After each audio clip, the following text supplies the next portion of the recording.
اپنی عطا سے بلوائیے نا۔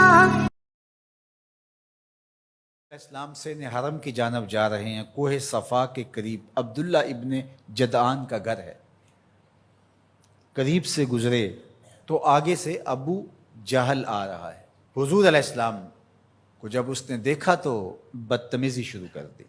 وہ الجھتا چلا جا رہا ہے، حتیٰ کہ اس نے ایک نوکیلا پتھر پکڑ کے حضور کو زخمی کر دیا اور آقا کے نازک بدن سے خون بہنے لگا۔ حکم جہاد نہیں آیا، اللہ کی مشیت ہے۔ حضور علیہ السلام وہاں سے سین حرم میں پہنچے، آب زمزم سے اپنے زخم دھوئے اور اللہ کے حضور سجدہ ریز ہو گئے۔ مالک تیرے رنگ، یاری تیری سونا پر ازمیشاں تیریاں اگ، سونا پرکھیا جامدہ ہے نال اگاں دے لگ۔ حضور کے چچا حمزہ بن عبد المطلب ابھی اسلام نہیں لائے تھے، شکار کرنے گئے ہوئے تھے۔ یہ جب شکار کر کے آتے تو بڑے اطراء کے چل رہے ہوتے، تو دو لونڈیاں آپس میں بات کر رہی تھی کہ اگر اس کو پتہ ہوتا نا کہ اس کے بھتیجے کے ساتھ آج عمر بن حشام نے کیا سلوک کیا ہے تو آج اس کی یہ چال نہ ہوتی۔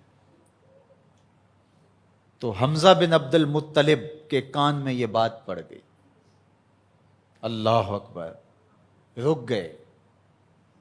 وہ جو فاخرانہ چال تھی تبدیل ہو گئی۔ تجسس سے پوچھتے ہیں کیا ہوا، انہوں نے ساری کہانی سنائی۔ بس غصے میں آ گئے، کمان ہاتھ میں پکڑی تھی، اسی طرح سیدھا سین حرم میں پہنچے۔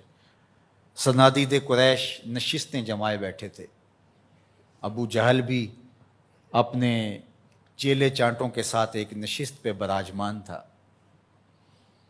کمان کو زور سے اس کے سر پہ مارا اور کہا کیا تو نے محمد کو لاوارث سمجھ لیا ہے صلی اللہ علیہ وسلم۔ خیر ابو جہل کا سر پھٹ گیا، اس کے چیلے چانٹے اٹھے، لیکن بڑا کائیں شخص تھا ابو جہل۔ اس نے کہا کہ یہ اس وقت تو تنہا ہے، لیکن اگر سلسلہ چھڑ گیا تو بنو ہاشم بھی آ جائیں گے، اور میں نے بہت سری زیادتی کی ہے۔ اس نے کہا بس بس بس چھوڑ دو، مجھ سے کچھ ہو گیا تھا۔ اب حضرت امیر حمزہ حضور کو تلاش کرنے لگے، اور حضور سین حرم میں سر جھکائے سجدہ ریز تھے، اور یہ جا کے پاس کھڑے ہو گئے، یا ابن اخی، اے میرے بھائی کے بیٹے۔ حضور نے سر نہیں اٹھایا۔ پھر انہوں نے کہا یا ابن اخی، اے میرے بھائی کے بیٹے۔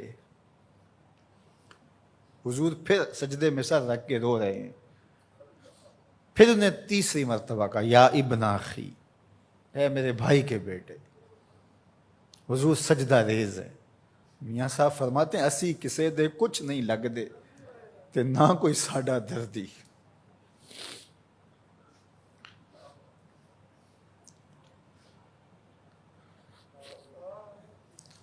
خیر حضور نے سر انور اٹھایا تو کہا بھتیجے تو خوش ہو جا، میں تیرا بدلہ لے آیا ہوں۔ حضور نے بڑی بے نیازی سے کہا کہ چچا مجھے کوئی خوشی نہیں ہوئی۔ کہا میں اتنے بڑے سورما کا سر پھاڑ آیا ہوں۔ کہا مجھے کوئی خوشی نہیں ہوئی۔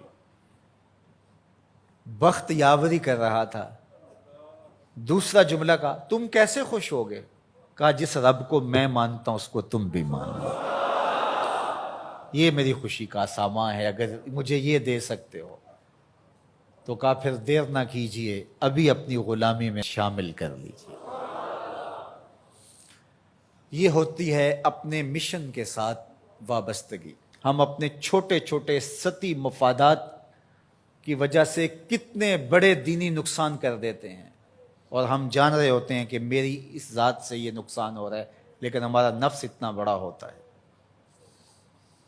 لیکن یہاں مشن کے ساتھ وابستگی دیکھیے۔ وہ کہتے ہیں کہ بھتیجے بتاؤ تم کیسے راضی ہوتے ہو؟ تو جو حضور بولتے ابو جہل کے ٹکڑے ٹکڑے ہو چکے ہوتے چند لمحوں کے بعد۔ لیکن کہا نہیں، میں اس سے راضی ہوتا ہوں کہ جس رب کو میں مانتا ہوں وہ اس کو تو مان لے۔